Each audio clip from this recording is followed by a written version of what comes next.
വജ്ര രചന ഹിമാനവീൻ അവതരണം ഷാഹുൽ മലയിൽ എഡിറ്റിംഗ് ഷെരീസ് പൂനൂർ നിർമ്മാണം PNR ക്രിയേഷൻസ്. ഇപ്പൊ എവിടുന്നാ അച്ഛന് ഇത്രക്ക് ഉത്തരവാദിത്വ ബോധം വന്ന്? എനിക്ക് തെറ്റും ശരിയും വഴികളിച്ചേരാൻ ആഗ്രഹിച്ച സമയത്തൊന്നും ഞാൻ ആരെയും കണ്ടിട്ടില്ല. അമ്മ മരിച്ചപ്പോ തീർത്ഥാടനോ യാത്രകളും പറഞ്ഞ് മുത്തശ്ശിയുടെ കയ്യിലേക്ക് എന്നെ ഇട്ട് കൊടുത്തുപോയ അച്ഛന് എന്റെയോ എന്റെ മകളുടെയോ ജീവിതത്തിൽ ഒരു തീരുമാനം എടുക്കാൻ അവകാശമില്ല. മുത്തശ്ശന്റെ നാവിറങ്ങിപ്പോയിരുന്നു. ആ കണ്ണുകളിൽ നീർത്തിളക്കത്തോടൊപ്പം ജീവിച്ച ജീവിതം ചോദ്യം ചെയ്യപ്പെട്ടതിന്റെ നടുക്കവും തെളിഞ്ഞു കണ്ടു. പിന്നെ അത് രോഷമായി പരിണമിക്കുന്നതും കണ്ടു. അപമാനിക്കപ്പെട്ട് താങ്ങാൻ കഴിയാത്ത കലിയാണത്. അപ്പൊ ഇത്രയും ആളുകൾക്ക് നടുവിലിട്ട് ഒരേ രക്തമാണെന്ന പോലും ചിന്തയില്ലാതെ തന്നെ തല്ലി ചതച്ചപ്പോൾ താൻ അനുഭവിച്ച അപമാനമോ? ഇല്ല, മനസ്സിലാവില്ല ഇനിയും. ആ മനുഷ്യന്റെ ഇടുങ്ങിയ മനസ്സിൽ ക്രിസ്ത്യാനി ചെക്കനും തന്റെ പ്രണയവും തറവാടിന്റെ അന്തസ്സ് കത്തിച്ചുകൊണ്ടിരിക്കുകയാണ്. പൊറിക്കില്ലെന്ന പോലെ എന്നെ ഒരു നോട്ടം നോക്കി.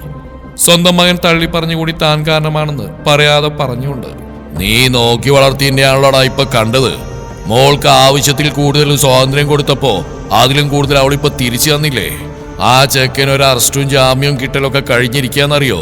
വേഗം കൊണ്ടുപോയി കെട്ടിച്ചു കൊടുക്ക്. അത്രക്ക് നല്ല കൂട്ടരാ, വിട്ടുകളയണ്ട. പക്ഷേ നീ അച്യുതനും നീയും തമ്മിലുള്ള ബന്ധം തീരും. ഇത് വെറും വാക്കല്ല. ഉച്ചത്തോടെ നോക്കിയെന്ന് ചിരിച്ചു അച്ഛൻ. ദാസൻ ചിറ്റപ്പൻ കലിയമർത്തി പിടിച്ചു നിൽക്കുകയാണ്. എന്റെ മകളുടെ കാര്യത്തിൽ എന്ത് തീരുമാനം എടുക്കണമെന്ന് എനിക്ക് നന്നായിട്ട് അറിയാം. ഇന്നേ വരെ അങ്ങനെ തന്നെ ആയിരുന്നല്ലോ. കാര്യങ്ങൾ ഇത്രയും എത്തിച്ചതിൽ ഒത്തിരി നന്ദിയുണ്ട്. മറ്റൊന്നും പറയാനില്ലെങ്കിൽ അച്ഛന് പോവാം. കൈകെട്ടി എന്ന് പറയുമ്പോൾ മുത്തച്ഛന്റെ മുഖം ദേഷ്യം കൊണ്ട് വിറക്കിയായിരുന്നു. ചിറ്റപ്പനും അങ്ങേയറ്റത്തെ അമർഷത്തിൽ, ജതിയേട്ടാ. അത്ര നേരം നിസ്സായതോടെ മൗനമായി നിന്നിരുന്ന വാണി പരിഭ്രമത്തോടെ വിളിച്ചുപോയി. അരുതെന്ന് പറയും പോലെ രൂക്ഷമായിരുന്ന ഓട്ടമായിരുന്നു മറുപടി. തന്നിലേക്ക് നോക്കിയില്ല. നെഞ്ചിൽ കുമിയുന്ന ഭാരം താങ്ങാനാവാതെ ഹൃദയം തളർന്നു തുടങ്ങി. നീ എന്തൊക്കെ പറഞ്ഞാൽ ഇവളുടെ ആഗ്രഹം നടത്തി കൊടുക്കാൻ ഞാൻ സമ്മതിക്കില്ലടാ. എന്നാലാവുന്നത് ഞാനും ചെയ്യും. നോക്കാം നമുക്ക്. മുത്തശ്ശൻ പറഞ്ഞതിനു മുമ്പേ അച്ഛൻ ചിറ്റപ്പനെ രൂക്ഷമായി നോക്കിയിരുന്നു. ദാസന് പറഞ്ഞാ മനസ്സിലാവില്ലെന്നുണ്ടോ? ആ മുരൾച്ച കാതിലൂടെ പകുതി എത്തിയപ്പോഴേക്കും ദാസൻ ഭയത്തോടെ പുറത്തേക്ക് നടന്നിരുന്നു. കൈയിലുള്ള സിമ്മത്തറയുള്ള സ്റ്റിക്ക് തറയിൽ അമർത്തി കുത്തി രോഷം പ്രകടിപ്പിച്ചുകൊണ്ട് മുത്തശ്ശൻ വാതിൽക്കിലേക്ക് നടന്നു. ആർ പോയ ശേഷം വീണ പോലെ സെറ്റിലേക്ക് ഒറ്റയിരുത്തമായിരുന്നു അച്ഛൻ. അമ്മ പോയി അരികിലിരുന്നപ്പോൾ അല്പം വെള്ളം വേണമെന്ന് പറഞ്ഞ് നെറ്റിയിൽ തല താങ്ങി പിടിച്ചിരിക്കുന്ന ആ ഇരിപ്പ് കണ്ട് ഈടർച്ചയോട് അച്ചായെന്ന് വിളിച്ചിട്ടിപ്പോൾ നിമിഷങ്ങൾ കഴിഞ്ഞിരിക്കുന്നു. മുഖമുയർത്തി അവളുടെ കണ്ണിലേക്ക് അയാൾ നോക്കി. വജ്രയുടെ ചങ്ക് വിടച്ചു. തന്നോട് ആദ്യമായി കാണിക്കുന്ന രോഷം, അമർഷം താങ്ങാനാവാതെ മുഖം കുനിഞ്ഞു പോയെങ്കിലും ആ കൈത്തണ്ടയിൽ അവൾ അമർത്തിപ്പിടിച്ചു. അമ്മയുടെ കയ്യിൽ നിന്ന് വെള്ളം വാങ്ങി കുടിച്ച് ദീർഘമായി നിശ്വസിക്കുന്നു കേട്ടു. അയാളുടെ അരികിലായി അമ്മയിരുന്നു. അവരുടെ കണ്ണുകൾ ഒരേ നിമിഷം തന്റെ നേർക്ക് വന്ന് നിൽക്കുന്ന കണ്ട് വിതുമ്പിക്കൊണ്ട് രണ്ടുപേരുടെയും കൈ പൊതിഞ്ഞു പിടിച്ച് മുട്ടുകുത്തിയിരുന്നവൾ പൊട്ടിക്കരഞ്ഞു പോയി. പറയാനിരുന്ന അച്ഛാ, നിങ്ങളോട് ഞാൻ ഇങ്ങനെയൊക്കെ സംഭവിക്കുന്നത് ഞാൻ എന്നെ വെറുക്കില്ലേ അച്ഛ? ആർത്ത് കരയുന്നതിനിടക്ക് അത്രയും പറഞ്ഞൊപ്പിക്കുമ്പോൾ ശ്വാസം മുറുകുന്നുണ്ടായിരുന്ന അവൾക്ക് ജതിനും റാണിയും നെഞ്ചിൽ അനുഭവപ്പെടുന്ന ഭാരം പുറത്തു കാണിക്കാതെ ഗൗരവത്തോടെ തന്നെ ഇരുന്നു. കൂട്ടുകാരെ പോലെ ആയിരുന്നില്ലേ നമ്മള്? നിനക്ക് എന്തും ഞങ്ങളോട് തുറന്നു പറയാനുള്ള സ്വാതന്ത്ര്യം ഉണ്ടായിരുന്നു. എന്നിട്ടും എന്തിനാ നീ ഇത്രയും വൈകിച്ചു വജ്ര? മുത്തശ്ശൻ പറഞ്ഞു കേട്ടില്ലേ? നീ ഒരു കോമാളിയാക്കി ഞങ്ങളെ. പറഞ്ഞു പൂർത്തിയാക്കും മുമ്പേ വിതുമ്പി കരഞ്ഞുകൊണ്ടവൾ ജതിന്റെ വായ പൊത്തി. വാണിയുടെ കണ്ണുകളും നിറഞ്ഞിരുന്നു. അങ്ങനെയല്ല അച്ഛാ, അമ്മ ഞാൻ എബിയോട് പറഞ്ഞു തുടങ്ങിയവൾ. 16-ാം വയസ്സിൽ തോന്നി തുടങ്ങിയ എബിൻ മാത്യൂസിനോടുള്ള ഇഷ്ടം, പ്രണവിന് എബിയോടുള്ള ശത്രുതയെ ഇഷ്ടമില്ലായ്മൊക്കെ പറഞ്ഞെങ്കിലും അവന്റെ പ്രണയമോ പിന്നെയുണ്ടായ പ്രശ്നങ്ങളോ മനഃപൂർവ്വം പറഞ്ഞില്ല. അതെല്ലാം കെട്ടടങ്ങിയതല്ലേ. ആ ഷോക്ക് കൂടി താങ്ങാൻ അവർക്ക് കഴിയില്ല. പരസ്പരം തുറന്നു പറഞ്ഞ് എന്നെ ഏറെ വൈകിയാണ് അച്ഛാ. നിങ്ങളോട് പറയാനിരുന്ന ഈ ദിവസങ്ങൾ അപ്പോഴേക്ക് എബി. മുഖം പൊത്തി കരയുന്ന വജ്രയെ കണ്ട് നിറഞ്ഞ കണ്ണുകൾ തുടച്ചു മാറ്റി വാണിയോട് നെറുകിൽ കൈവെക്കാനാഞ്ഞെങ്കിലും ജതിന്റെ നിസ്സംഗത കണ്ട് വേപ്പത് പൂണ്ടവർ അയാളെ നോക്കി, ക്ഷമിച്ചുകൂടെ, നമ്മുടെ മോളല്ലേ, അവൾക്ക് തെറ്റുപറ്റില്ലല്ലോ എന്നൊക്കെ പറയാതെ പറഞ്ഞവർ അവൾക്ക് വേണ്ടി മൗനമായി അയാളോട് കേഴുന്നുണ്ടായിരുന്നു. വജ്രയും വാണിയും നോക്കി ജതിൻ സെറ്റിൽ നിന്ന് എഴുന്നേറ്റു. ഫോൺ എടുത്ത് കയ്യിൽ പിടിച്ച് ദീർഘമായി നിശ്വസിച്ചു.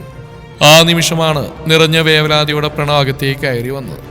വജ്രയുടെ അവസ്ഥ എന്തായിരിക്കുമെന്നറിയാതെ സ്വസ്ഥ നഷ്ടപ്പെട്ട് മുത്തശ്ശൻ ഇവിടെ ഉണ്ടായാലും കുഴപ്പമില്ലെന്നൊക്കെ തീരുമാനിച്ച് ഓടി വന്നതാണവൻ. മുന്നിൽ നിൽക്കുന്ന ജിതിനെ കണ്ട നേരം ഉള്ളിലൂടെ പാഞ്ഞുപോയ മിന്നൽ നെഞ്ചിലുണ്ടാക്കിയ വിറയിൽ ചെറുതായിരുന്നില്ല. മുട്ടുകുത്തിയിരുന്ന് സെറ്റിലേക്ക് മുഖം ചേർത്ത് തേങ്ങിക്കരയുന്ന വജ്രയെയും അരികിൽ നിന്ന് കണ്ണു നിറച്ച് നോക്കുന്ന വാണിയെയും നിസ്സംഗതയോടെ തന്നെ ഉറ്റുനോക്കിക്കുന്ന ജിതിനെയും കണ്ട് കണ്ണിൽ ഊറി തുടങ്ങി കണ്ണുനീര്. കൂടെ നീ ഉണ്ടായിട്ട് ഇതൊക്കെ ഇത്രത്തോളം എത്തിയത് എങ്ങനെയാ മോനെ? എന്റെ ധൈര്യമായിരുന്നില്ലേ നീ? ജന്മം തന്നില്ലെങ്കിലും നീ എന്റെ സ്വന്തം മകനല്ലേ? അല്ലെന്ന് ചിന്തിക്കാൻ പോലും എനിക്കിഷ്ടമല്ല. ആ നീയാണെങ്കിൽ ഇതൊക്കെ പറഞ്ഞ് പൂർത്തിയാക്കും മുമ്പേ നിറഞ്ഞൊഴിയ കണ്ണുനീർ തുടച്ചു മാറ്റാതെ ജിതിനെ പൂണ്ടടക്കം കെട്ടിപ്പിടിച്ചിരുന്നു പ്രണവ്. അച്ഛൻ എനിക്ക് ഉള്ളിൽ പുകയുന്ന അഗ്നിപർവ്വതം പൊട്ടിത്തെറിച്ചു പോകുമെന്ന് ഭയന്ന് അവനവന്റെ ശ്വാസം പോലും അടക്കി പിടിച്ചാണ് കരഞ്ഞത്. താൻ അവളെ പ്രണയിക്കുന്നു എന്ന സത്യം കൂടി ഇതിനിടയിലുണ്ടെന്ന് ഇവർ അറിഞ്ഞു പോകുമോ എന്ന ഭയം അവന്റെ തലച്ചോറിലുണ്ടാക്കിയ പ്രകമ്പനം താങ്ങാനാവുന്നതിലും അപ്പുറമാണ്. ഇല്ല, നെഞ്ചിലെ സ്നേഹം മുഴുവൻ തനിക്ക് കൂടി പകർന്നു നൽകുന്ന ഈ മനുഷ്യന്റെ കണ്ണുകൾ കൂടി വെറുപ്പ് കണ്ടാൽ പിന്നെ പ്രണവില്ല. എനിക്ക് അവനോട് ശത്രുതയായിരുന്നു അച്ഛാ. അവൾക്ക് തോന്നിയ ഇഷ്ടം ഇത്ര നാൾ മറച്ചു വെച്ച് എന്നെ ഭയം നടന്നറിഞ്ഞപ്പോ അവളെ നിങ്ങളെക്കാൾ ആർക്കും മനസ്സിലാവാനാ. മനഃപൂർവ്വം മറച്ചു വെച്ചല്ല ഞങ്ങള്. വളരെ കുറച്ച് നാളുകളായിട്ടുള്ളൂ അവർ രണ്ടുപേരും പരസ്പരം തുറന്നു പറഞ്ഞിട്ട്. നിങ്ങളോട് പറയാനിരിക്കുമ്പോഴെങ്ങനെ പറഞ്ഞുകൊണ്ട് അയാളിൽ നിന്ന് നടന്നു മാറിയവൻ ആ കൈകൾ മുറുക്കെ പിടിച്ചു. കണ്ണ് നിറഞ്ഞൊഴുകി തന്നെ ദയനീയമായി നോക്കുന്ന പ്രണവിനെ ജതിൻ അലിവോടെ നോക്കി. പൊടുന്നതിനെ തന്നെ മുഖം ചരിച്ച് കുറച്ച് അപ്പുറത്തേക്ക് നീങ്ങി നിന്നു. വജ്ര കരഞ്ഞുകൊണ്ട് തന്നെ എഴുന്നേറ്റു. വാണി എന്ത് ചെയ്യണമെന്നറിയാതെ ജതിനെ തന്നെ നോക്കി നിൽക്കുകയാണ്. കരഞ്ഞു തളർന്നിരിക്കുന്ന വജ്രയെ കണ്ട് പ്രണവിന്റെ ചങ്ക് വിടച്ചു പോയിരുന്നു. പിന്നെ മറ്റൊന്നും ചിന്തിച്ചില്ല. ആൾക്കരികിലേക്ക് നടന്നു ചെന്ന് നെഞ്ചിലേക്ക് ചേർത്ത് പിടിച്ചു. ആ നേരത്തെ അവളോടുള്ള പ്രണയം ഒരു തരി പോലും കണ്ണിൽ പ്രതിഫലിച്ചിരുന്നില്ല. സ്നേഹം, കൂട്ടുകാരിയോടുള്ള കളങ്കമില്ലാത്ത സ്നേഹവും കരുതലും മാത്രം. കൺമുമ്പിൽ നിന്ന് അവൾ കിട്ടിയ ഓരോ അടിക്കും ആ നാട് തന്നെ കത്തിക്കാനുള്ള കലി തിളച്ച് മറിഞ്ഞതാണ്. ഒന്ന് ആശ്വസിപ്പിക്കാൻ പോലും ആവാതെ നിൽക്കേണ്ടി വന്നപ്പോൾ ഉരുകി ഒലിക്കുകയാണുള്ള. അവൾക്കിപ്പോൾ ചായാനൊരു തോൾ ആവശ്യമാണ്. താനല്ലാതെ മറ്റാരതിനുണ്ടവൾക്ക്. അച്ഛന് നിന്നെ മനസ്സിലാവും. നീ ഉറച്ചു വിശ്വസിച്ചിരുന്നില്ലേ എബിയോട് നിന്റെ സ്നേഹത്തെ അച്ഛനും വാണിയുമേയും പൂർണ്ണ മനസ്സോടെ അംഗീകരിക്കുന്നു. ആ വിശ്വാസം ഒരിക്കലും തെറ്റില്ല. നീ വിഷമിക്കുന്നതിനേക്കാൾ വലിയ സങ്കടം അവർക്കില്ലെന്നറിയില്ലേ? പറഞ്ഞു തട്ടി അവനെ ആശ്വസിപ്പിക്കുമ്പോൾ ഷർട്ടിൽ മുറുകെ പിടിച്ച് മുളച്ചീന്തും പോലെ അവൾ കരഞ്ഞിരുന്നു. പിന്തിരിഞ്ഞിൽക്കായിരുന്ന ജതിന്റെ കണ്ണുകൾ നിറഞ്ഞു. വജ്രയുടെ കരച്ചിൽ ഇന്നുവരെ ഇത്ര കഠിനത്തോടെ ഉയരാൻ താനോ വാണിയോ സാഹചര്യം ഒരുക്കിയിട്ടില്ല. എബിൻ മാത്യൂസ് അറിയില്ല അധികം അവനെ പറ്റി. മാത്യൂസിനെ അറിയാം. ഒത്തിരി പരിചയക്കാരില്ലെങ്കിലും നല്ല വ്യക്തിത്വമാണ് അയാളെന്നറിയാം. ഷോപ്പുകളൊക്കെ അത്യാവശ്യം അറിയപ്പെടുന്നതായതുകൊണ്ട് നാട്ടുകാർക്കിടയിൽ നാളിതുവരെ നല്ല പേരുണ്ടായിരുന്നു അവർക്ക്. പലപ്പോഴും തമ്മിൽ സംസാരിച്ചിട്ടുമുണ്ട്. ഇതിപ്പോൾ എബിയുടെ കാര്യത്തിൽ എന്താണ് സംഭവിച്ചിരിക്കുക? ഒരു കാര്യം വ്യക്തമാണ്, തന്റെ മകൾ അവൻ അത്രയധികം സ്നേഹിക്കുന്നുണ്ട്. ഈ പൊഴിക്കുന്ന കണ്ണീരും എബി പാവമാണ് അച്ഛ എന്ന് ഇടതടവില്ലാതെ പറഞ്ഞ വാക്കുകളും അവനെ ഒരിക്കലും നഷ്ടപ്പെടുത്താനാവില്ലെന്ന് പറയുന്ന പോലെ തന്നെയാണ്. വാണി വന്ന് ചുമലിൽ പിടിച്ചപ്പോൾ ജതിനൊന്ന് തിരിഞ്ഞ് അവരെയും വജ്രയും അവളെയും ചേർത്ത് പിടിച്ച് കണ്ണുകൾ കൊണ്ട് തന്നോട് അപേക്ഷിക്കുന്ന പ്രണവിനെയും നോക്കി. ഒന്ന് ശ്വാസം നീട്ടിയെടുത്ത് ഫോണെടുത്ത് ചെവിയിൽ വെച്ചു. അരുൺ, ദേവക്കൽ എബിൻ മാത്യൂസിനെ കുറിച്ച് എനിക്കൊന്ന് അറിയണം.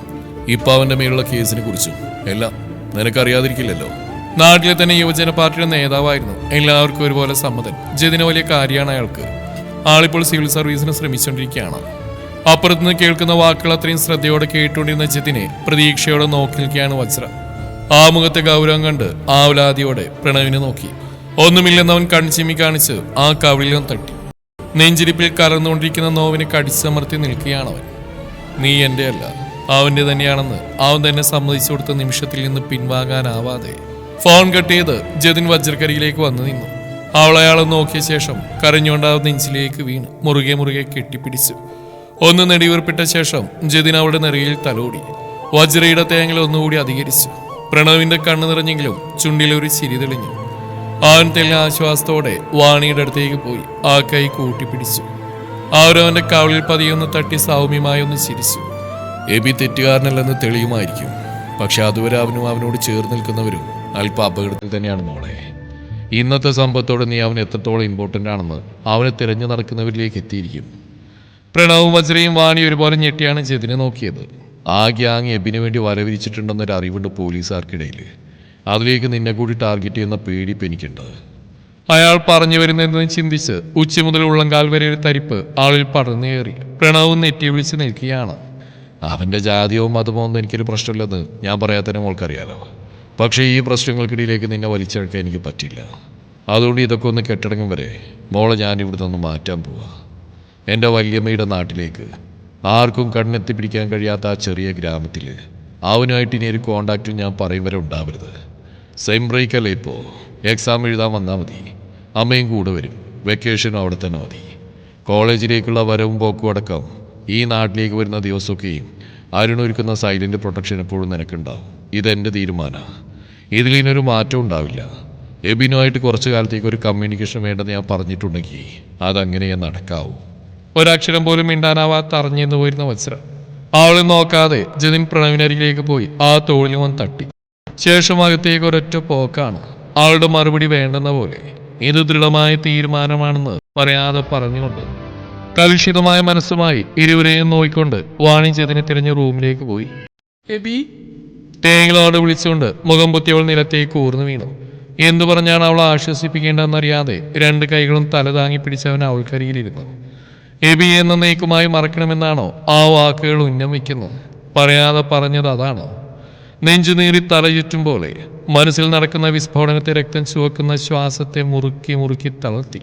അല്പനിമിഷത്തിന് ശേഷം എന്തോ തീരുമാനിച്ചുറപ്പിച്ചെന്ന പോലെ അവൾ പ്രണവിന്റെ കയ്യിൽ അമർത്തി പിടിച്ചു. എബിയില്ലാതെ എനിക്ക് കഴിയില്ല. പക്ഷെ ഇപ്പം അച്ഛൻ പറഞ്ഞനുസരിക്കാൻ നിവൃത്തിയില്ല. പോകും മുമ്പേ എനിക്കെന്നെ എബിയോട് സംസാരിക്കണം. അല്ലെങ്കിൽ എനിക്ക് അവനും ഭ്രാന്ത് പിടിക്കും. അവൻ തളരും. അവൻ്റെ നിരപരാധിത്വം തെളിയിക്കാൻ പോരാടാൻ കഴിയാതെ അവന് തകരും. പാടില്ല. എല്ലാം പറഞ്ഞ് മനസ്സിലാക്കിപ്പിക്കണം. മിണ്ടാതെ കാണാൻ പോയി എനിക്ക് കഴിയില്ല. എൻ്റെ എബി തകർന്നു പോകും. ചിലമ്പിച്ചു പോയിരുന്ന കരച്ചിൽ സീളുകൾ പ്രണവ് അത് കാണാനാവാതെ കൈ രണ്ട് കൂട്ടിപ്പിടിച്ച് അരുതെന്ന് വിലക്കി. കണ്ണുകളിൽ രണ്ട് അമർത്തി തുടച്ചു കൊടുത്തു. തീ ചവിട്ടുന്ന കളിയായത്. പക്ഷേ നിന്റെ കണ്ണുനീരിനേക്കാൾ വലിയ പൊള്ളലല്ല എനിക്കിത്. തീരുമാനിച്ചുറപ്പിച്ച പോലെ അവൾ ഉറ്റുനോയിക്കൊണ്ട് പ്രണവ് അത് പറഞ്ഞതും കരഞ്ഞുകൊണ്ട് അവന്റെ കൈകളിലേക്ക് മുഖമമർത്തി. സെമിത്തേരിക്ക് സൈഡിലുള്ള റോഡിൽ കിതച്ചുകൊണ്ട് ഓടിയെത്തി കുറച്ചപ്പുറം മാറി നിൽക്കുന്ന എബിക്കരികിലേക്ക് കൈവിടുവിച്ച് വജ്രയെ പറഞ്ഞു വിടുമ്പോൾ രാത്രിയുടെ നിശബ്ദത അവനെ ഭയപ്പെടുത്താതിരുന്നില്ല. വേഗം വരണേ എന്ന് പതിയെ ഓർമ്മിപ്പിക്കാനും മറന്നില്ല. 4-5 സ്റ്റിച്ചിലധികം ഉണ്ടെന്ന് വിളിച്ചോതുന്ന എബിയുടെ നെറ്റിൽ എണ്ണമറ്റ തവണ ചുണ്ടമർത്തുമ്പോൾ വജ്രയുടെ പരിസരബോധം തന്നെ നഷ്ടപ്പെട്ടിരുന്നു. കരഞ്ഞുകൊണ്ട് അവൾ ഓരോ തവണയും അവനെ ചുംബിക്കുമ്പോൾ എബിയുടെ വിരഹം അതിലും തീവ്രമായിരുന്നു. അവളെ ശ്വാസം മുട്ടും വിധം വരിഞ്ഞു മുറുക്കി മുഖം മുഴുവൻ ചുണ്ടുകൾ പതിപ്പിക്കുമ്പോൾ കിതക്കുകയായിരുന്നു അവനവന്റെ ഹൃദയവും. എബി ആ മുഖം ബലമായി കൈക്കുമ്പിളിലെടുത്ത് നെറ്റിയിലേക്ക് നെറ്റിമുട്ടിച്ചുകൊണ്ട് വിതുമ്പലോടെ കിതപ്പോടെ അവൾ വിളിച്ചപ്പോഴാണ് ഭ്രാന്തമായ ഒരു അവസ്ഥയിൽ നിന്ന് അവൾ ഉണർന്ന് കാവലിൽ പതിഞ്ഞിടക്കുന്ന വിരൽപ്പാടുകളിലേക്ക് ഒന്നേ നോക്കിയുള്ളൂ. അടക്കി പിടിച്ച തേങ്ങലോടെ ഒരിക്കൽ കൂടി അവൻ ആഞ്ഞു പുണർന്നു. പൊറുക്കടി, ഞാൻ മനസ്സ് കൈവിട്ടപ്പോൾ പറഞ്ഞു പോയതാ. നിന്നെ ഒരു എൻ്റെ കൺമുമ്പിൽ വെച്ച് തന്നെ എനിക്കൊന്നും ചെയ്യാൻ പറ്റിയില്ലല്ലോ. വേദനിക്കുന്ന എനിക്ക് നെഞ്ചു വേദനിക്കുന്നുണ്ട്. വീണ്ടും കരഞ്ഞുപോയി രണ്ടുപേരും. എനിക്കെൻ്റെ എബിയെ തള്ളി പറയാൻ പറ്റൂ? കിട്ടിയ അടിയൊന്നും എനിക്ക് വേദനിച്ചില്ല എബി. സത്യം പറഞ്ഞിരുന്നില്ലേ ഞാൻ? എന്തൊക്കെ സംഭവിച്ചാലും എനിക്ക് എബിയെ വേണമെന്ന് വാക്ക് തന്നിരുന്നില്ലേ ഞാൻ?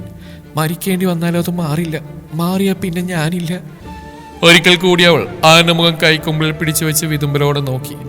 നിറഞ്ഞു തുളുമ്പുന്ന അവളോടുള്ള സ്നേഹം കണ്ണുകളിൽ കടൽ തന്നെ തീർത്തിട്ടുണ്ട്. ഭിത്തികൾ തകർത്തത് കുതിച്ചൊഴുകിയിരുന്നു. അവളുടെ ആ വാക്കുകൾ കേട്ട മാത്രയിൽ ഞാൻ പോവാ എബി ഇവിടുന്ന്, ഈ നാട്ടിൽ നിന്ന് തന്നെ. നെഞ്ചിലേക്ക് ഒരു കത്തിമുനയാഴുന്നു. സിരികളിലേക്ക് രക്തം ചീറ്റി തെറിച്ചു. ഞെട്ടിത്തരിച്ചു വിറച്ചുകൊണ്ട് അവനവളുടെ കണ്ണിലേക്ക് നോക്കി. ആ നോട്ടം താങ്ങാനാവാതെ ഷർട്ടിന്റെ കോളറിനടിയിൽ ഇരുവശത്തായി കൈകൾ മുറുക്കി ചുരുട്ടി പിടിച്ച് കഴുത്തിനിടയിലേക്ക് നെറ്റിമുട്ടിച്ച് ചേർന്ന നിമിഷം തന്നെ അവനവളെ ബലമായി പിടിച്ച് മുഖത്തേക്ക് നോക്കിപ്പിച്ചു. സങ്കടവും ദേഷ്യവും ഭയവും വിറയലും എബിയുടെ മുഖത്ത് അതിതീവ്രതയിൽ തെളിഞ്ഞു കാണുന്നു. എന്താ നീ എന്താ പറഞ്ഞത്? എന്നെ വിട്ട് മറുപടി പറയാതെ കണ്ണിലേക്ക് നോക്കി കരയുന്ന അവളെ കണ്ട് ഉത്തരം പ്രതിഫലിക്കുന്ന ആ കണ്ണുകൾ കണ്ട് തന്റെ ശരീരത്തിന്റെ ബലം കുറഞ്ഞു തുടങ്ങുന്ന അവൻ അറിഞ്ഞു. നെഞ്ചിടിക്കുന്ന ഇടിപ്പ് അവസാനത്തെ ഇടിപ്പാണെന്ന് പോലും തോന്നി. ഞരമ്പുകൾ വലിഞ്ഞു മുറുകി. ഇല്ല, വിടില്ല, എങ്ങും വിടില്ല ഞാൻ. എനിക്ക് കഴിയില്ല. നീയില്ലാതെ എനിക്കിന് പറ്റില്ല. അറിയണതല്ലേ അത്? ഈ പ്രശ്നങ്ങളൊക്കെ മാറും. ഞാൻ മാറ്റും. നിന്നെ എനിക്ക് ഇല്ല, വിട്ടുകൊടുക്കില്ല ഒരിക്കലും. ആർക്കും വിട്ടുകൊടുക്കില്ല ഞാൻ. ആളുടെ തോളിൽ പിടിച്ചുളച്ച് പൊടുന്നതിനെ തന്നെ നെഞ്ചിലേക്ക് ഇട്ട് വരിഞ്ഞു മുറുക്കി പുണരുമ്പോൾ സമനില നഷ്ടപ്പെട്ടവനെ പോലെയാണ് അവൾ പുലമ്പിയിരുന്നത്. വജ്രയുടെ കരച്ചിൽ സീളുകൾ ഉയരുന്തോറും എബിക്ക് ഭ്രാന്തി പിടിക്കും പോലെ തോന്നി. വജ്ര ഇടർച്ചയും ദേഷ്യത്തിന്റെ ആശങ്കയുടെ അലകൾ വ്യക്തമായി പ്രതിധ്വനിച്ചു. വലിയമ്മയുടെ നാട്ടിൽ എങ്ങനെ കൊണ്ടുപോവാ എബി അച്ഛൻ? നിന്നെ ടാർഗറ്റ് ചെയ്യുന്നവർ ഇന്നത്തെ സമ്പത്തോടെ എന്നെ കൂടി പിന്തുടരുന്ന അച്ഛൻ്റെ പേടിയ കാരണം. അരുണേട്ടൻ്റെ ചെറിയ അന്വേഷണത്തിൽ തോന്നിയ സംശയം ഇനി എക്സാമിന് മാത്രം ഇങ്ങോട്ട് കൊണ്ടുവരില്ലെന്നൊക്കെയാണ് അച്ഛൻ പറയണേ. പിന്നെ സ്തബ്ധനായി നിന്നിരുന്ന അവൻ്റെ കണ്ണിൽ നിന്നൊരു നീർത്തുള്ളി അടർന്നു വീണു. ആളുടെ മുഖത്തേക്ക് നോക്കി ചലനം മറ്റു നിൽക്കുകയാണ്. ഹൃദയം അരുതാത്ത എന്തോ കേട്ടതിൽ ഇനി കേൾക്കാൻ പോകുന്നതിൽ വിറച്ച് നിൽക്കാനായെന്ന പോലെ തളർന്നു തുടങ്ങുന്നു. ഇനി പറയാനുള്ളത് അവൻ്റെ നെഞ്ചു തുളച്ചെടുക്കുമെന്നറിയാം. എങ്കിലും എന്തൊക്കെ സംഭവിച്ചാലും ഏത് കടമ്പകൾ മറികടന്നായാലും എബിയിലേക്ക് തന്നെ താൻ വന്നു ചേരുമെന്ന് തൻ്റെ വാക്കും ഉറപ്പ് അവനെ താങ്ങി നിർത്തും. ആ വിശ്വാസമാണ് തൻ്റെയും ബലം. കുറച്ച് നാളത്തേക്ക് അച്ഛൻ പറയും വരെ എബിയായിട്ടൊരു കമ്മ്യൂണിക്കേഷൻ പാടില്ലെന്ന്. പറഞ്ഞു പൂർത്തിയാക്കും മുമ്പേ ചാട്ടവാറേറ്റുന്ന പോലെ അവൻ അവളിൽ നിന്ന് പിടിവിട്ടിരുന്നു. മുഖം കുനിച്ച് രണ്ടടി പുറകിലേക്ക് വിട്ടു നിൽക്കും മുമ്പേ വജ്ര അവന്റെ കൈ പിടിച്ച് വലിച്ച ആ നെഞ്ചിലേക്ക് ചേർന്ന് നിന്നു. അവളുടെ നെറുകയിലേക്ക് അവന്റെ കണ്ണുനീരിറ്റു വീണു. മാനസിക സമ്മർദ്ദം താങ്ങാനാവാതെ ആ നെറുകയിലേക്ക് ശക്തിയോടെ ചുണ്ടമർത്തി അതേ നിൽപ്പ് നിന്നു. തുടരും ഈ കഥയുടെ ബാക്കി ഭാഗം നാളെ ഇതേ സമയം.